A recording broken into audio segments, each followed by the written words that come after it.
Hello friends, welcome back to my channel. तो आज मैं स्कूल से थोड़ा जल्दी निकल गई थी क्योंकि मुझे अपनी एक क्लोज़ फ्रेंड से मिलने जाना था उसके घर पर, जो पहले मेरे साथ स्कूल में ही वर्क करती थी। लेकिन जब वो प्रेग्नेंट हुई तो उसने स्कूल छोड़ दिया था और उसकी एक बहुत प्यारी सी बेटी हुई है।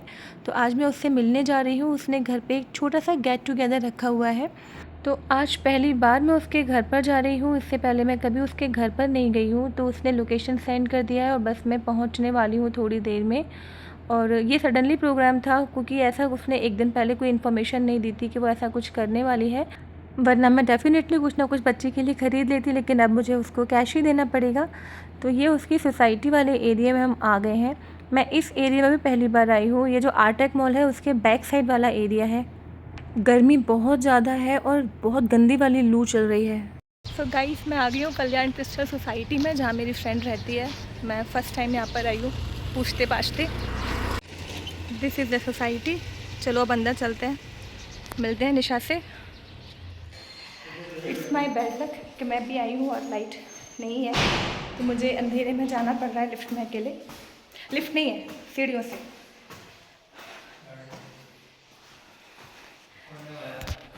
थर्ड फ्लोर पे जाना है हमें, फ्लाइट नंबर 305।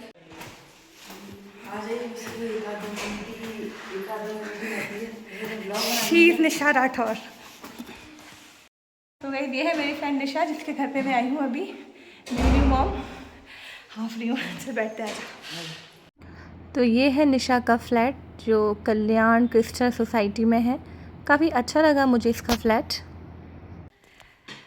अच्छा है, पता है तेरे घर में सबसे अच्छी चीज़ मुझे ये लग रही है ना कि सनलाइट प्रॉपर है।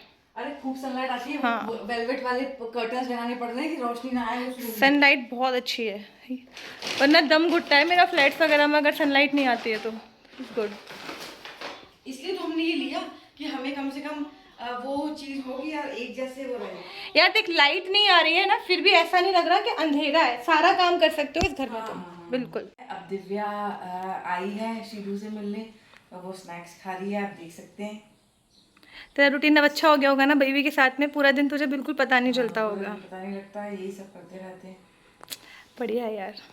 तो निशा ने प्रिपरेशन की हुई थी क्योंकि उसने सिर्फ मुझे ही नहीं कुछ और कलीग्स को भी बुलाया है, लेकिन वो लोग थोड़ा लेट आएंगे स्कूल पूरा करके। मैं थोड़ा जल्दी आ गई थी। सो गाइस, ये है निशा की बेटी, क्यूट सी आरिनी, जिसको प्यार से घर में शीदू बुलाते हैं। और ये बिल्कुल सेम टू सेम निशा की 2 कॉपी है। बहुत ही क्यूट। 4.5 महीने के हो गए ये बेबी अभी। बहुत क्यूट सा बच्चा है ये। हमारा ये बार सेक्शन है और ये हमारा एक रूम है जहाँ पे श्रीधु का सामान रखा है और स्नैक्स हैं, किचन है।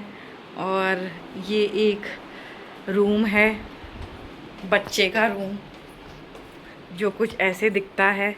ये यहाँ का वॉशरूम है, बालकनी है। ये यहाँ की ड्रेसिंग टेबल है। तो गाइज़, ये मेरा पहला एक्सपीरियंस है निशा के घर पे आने का। इससे पहले कभी आना नहीं हुआ। ऑल्दो हम पता है 3 साल से साथ थे स्कूल में। चौथा साल चल रहा है ये, लेकिन चौथे साल में घर में इसके पहली बार आई हूँ। वो भी श्रीधु की वजह से। मैं इससे मिलने नहीं आई, मैं बेसिकली आई हूँ श्रीधु से मिलने के लिए। ये तो मेरे को मिल ही जाती थी स्कूल में। और अच्छा, ये अच्छा हुआ कि स्कूल छूटने के बाद में कम से कम घर आना हुआ। हाँ, फाइनली, क्योंकि निशा ने तो स्कूल छोड़ दिया है अभी। ओले ओले बेबी, ओले ओले।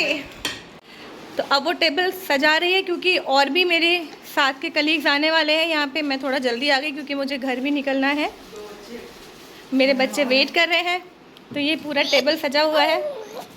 हाँ हाँ, आपको भी खाना है क्या? आज जब मैंने निशा का घर देखा और उसके बेड पे ढेर सारे बिखरे हुए खिलौने देखे, तो मुझे लिटरली वो टाइम याद आ गया जब चार्वी छोटी थी, तो मेरा ही बेड ऐसे बिखरा हुआ ही रहता था। तो बता, तेरी लाइफ स्टाइल में कितना चेंज आया सडनली? मेरी लाइफ स्टाइल में ऐसे चेंज आया कि अब जो हम जो भी करते हैं श्रीधु को देखते हुए करते हैं। और हमारी आउटिंग जो होती है वो बिल्कुल आप कह सकते हो नेग्लिजिबल हो सकती है, नेग्लिजिबल हो गई है। क्योंकि पहले हम लोग ऐसे ही उठ के चले जाते थे। हमें श्रीधु का सामान पैक करना पड़ता है और उसका स्ट्रॉलर लेना पड़ता है, उसको कपड़े चेंज वो का करवाने खाएगी बाहर जाके, उसके डाइपर्स वगैरह, ये पूरा। ये मैं कहना चाहती हूँ कि ये एक्सपीरियंस बहुत ही मेमोरेबल है। और सब जो न्यूली मॉम्स है उनको सब मैं ये बताना चाहती हूँ कि बहुत ज़्यादा मतलब ये एक्सपीरियंस सबको लेना चाहिए। और धीरे धीरे करके अब जैसे श्रीधु बड़ी हो रही है वैसे वैसे हमें भी टाइम मिलेगा। एकदम से बच्ची अपनी माँ को देख के इमोशनल हो गई है, उसके बारे में बात कर रहे थे तो उसने रोना स्टार्ट कर दिया। मेरी मम्मी ऐसे कैसे मेरे बिना बात कर रही है। और पहले हम निशा को बोलते थे निशा बच्ची है, निशा बच्ची है। निशा बच्ची है और निशा की अभी 5 महीने की बच्ची है। अब निशा की 5 महीने की बच्ची है। Very good, blessed blessed. अब निशा बड़ी हो गई है, अब बच्ची उसके पास में हो गई है। Bless you both of you, bless you. ठीक है ठीक है ठीक है। इस वक्त मुझे लग रहा है बेबी को पॉटी आ रही है क्योंकि ये बहुत गंदी गंदी पू कर रही है। क्यों आप आज पॉटी करोगे? करोगे आप आज? हाँ, समझ नहीं आ रहा उसे पॉटी करनी है या बस ऐसे पू करके छोड़ देना है।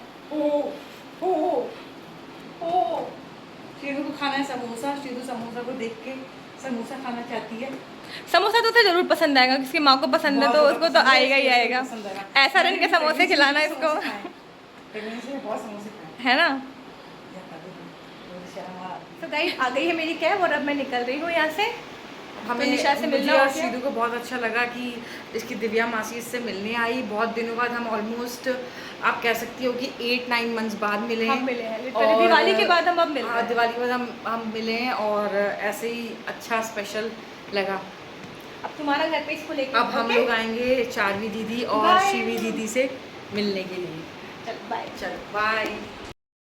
तो गाइस अब मैं फाइनली निकल रही हूँ घर के लिए। शिवी का फ़ोन आ गया है कि उसे बहुत तेज भूख लग रही है तो मुझे जाके खाना बनाना है और ट्यूशन वाले बच्चों का आने का भी टाइम हो रहा है। बस निशा से मिलना था, बच्चे को देखना था तो वो हो गया मेरा और काफ़ी अच्छा एक्सपीरियंस रहा।